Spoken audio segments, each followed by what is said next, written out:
I'm a physician and I'm a psychiatrist, and I've been doing research for more than 60 years and publishing papers for almost 60 years in medical books.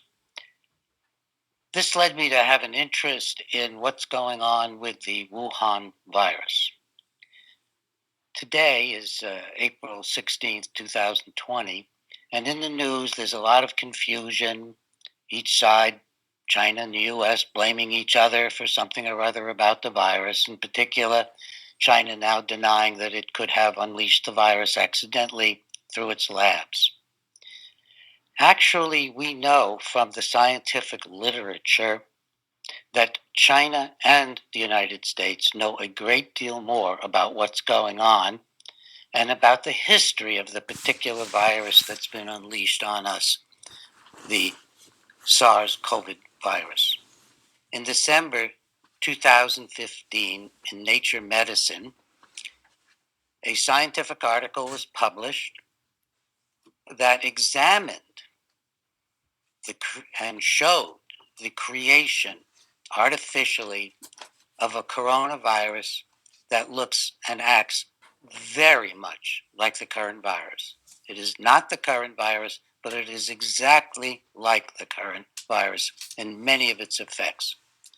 The stunning part of the news is this virus was created in collaboration between Chinese scientists and American scientists. It was funded by the Chinese government and by the American government.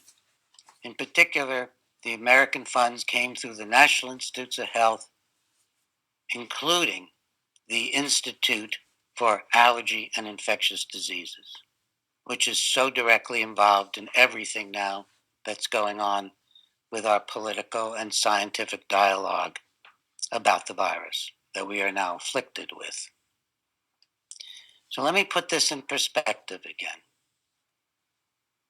Published in a major British, one of the top journals, an article about a collaboration between China, scientists specifically identifying themselves as from the Wuhan Institute, working with Americans, the lead American from the University of North Carolina,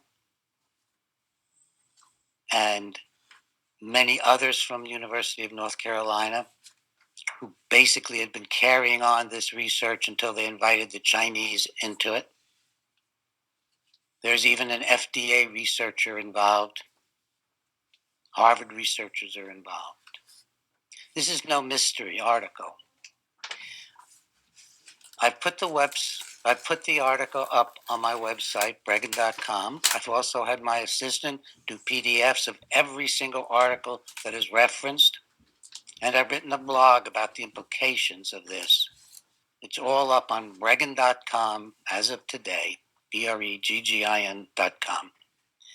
Now, I want to look at some of the characteristics of this virus that was created in these studies leading up to December of 2015. It is a SARS-CoV virus. It was created by putting together two separate viruses to increase pathogenesis and specifically to increase the capacity to infect human beings. The cover story, at least, is that they wanted to see if more of these viruses that are in animals, in this case in the very bat that it was originally thought this virus came from, to see if animals could send this virus into the human population. But they did so much more than that. They created a virus that would go into the human population. China was involved. China was doing lab research, not just some book learning, in this study. So we can later rest whether or not the Chinese could have created this kind of virus. They learned to do it, probably learned to do it, working with our researchers. The characteristics of this particular virus, all of them in the 2015 paper that you can find on my website, and much of it verified in earlier studies that you can also find on my website. First of all, it was especially pathogenic, that is, it had special abilities to infect human beings. It attacked the airways, exactly like the current coronavirus. It was resistant to treatments compared to some of the other viruses, again, like our current virus, providing a warning that if we were honest in looking at this article and talking about it already, we would have had a warning that it was relatively resistant to vaccines. I know I'm a little slow in talking here, folks. I cannot tell you the stress that I've had in thinking about this paper and how to describe it.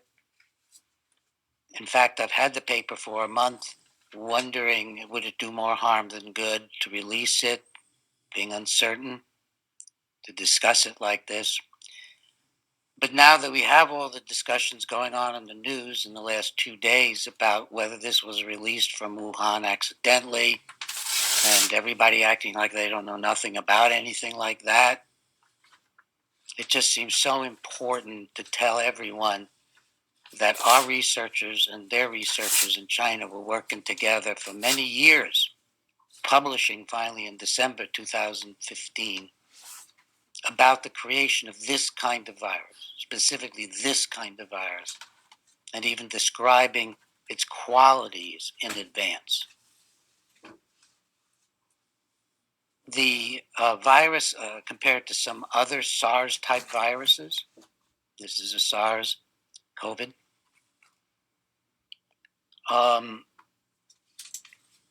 unlike them, it was not quite so lethal, which meant that the mice could carry this without dying.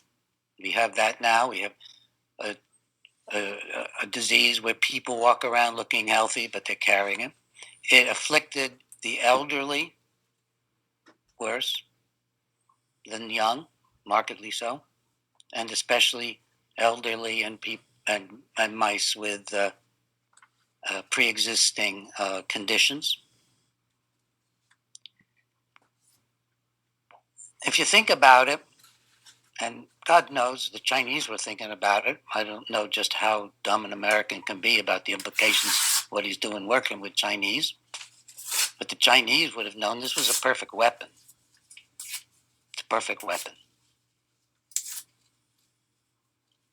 The young people carry it around, infect other people, affects the entire population, kills older people in the population, resistant to treatment, attacks the lungs, but you can't treat it very well.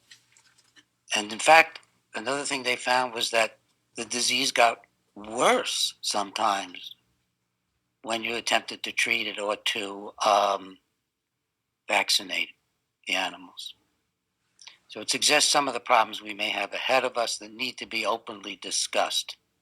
And certainly our researchers need to know about it.